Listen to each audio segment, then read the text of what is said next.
today's journal reading, I read the journal on shared reading and developing effective early reading strategies by Catherine Button and Margaret Johnson. And so a few things that I picked up and learned from this was the journal entry was talking specifically about shared reading books in the classroom.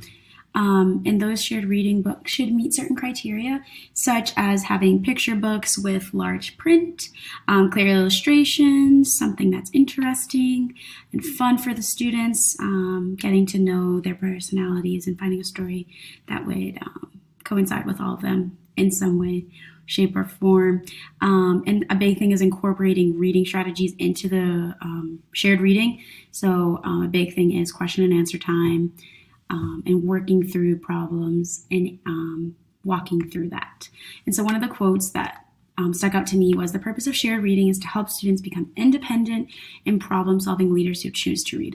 And so the end goal of reading is always to make students obviously read, but want to read, because some students just view it as a chore because they get so tired of it.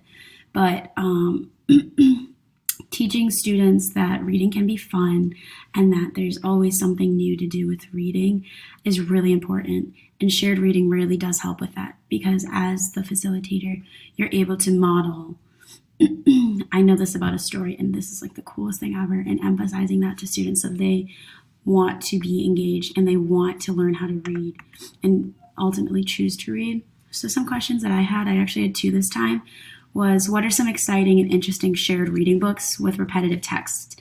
The article specifically talked about using repetitive text books, mainly because like you can pick one where you read aloud, and then as students start to memorize it, you can point to the words and they're going to start remembering that's what that word is, and they're going to start making associations. So I was just wondering some suggestions for books like that. And then how long should we use those shared reading books in the classroom?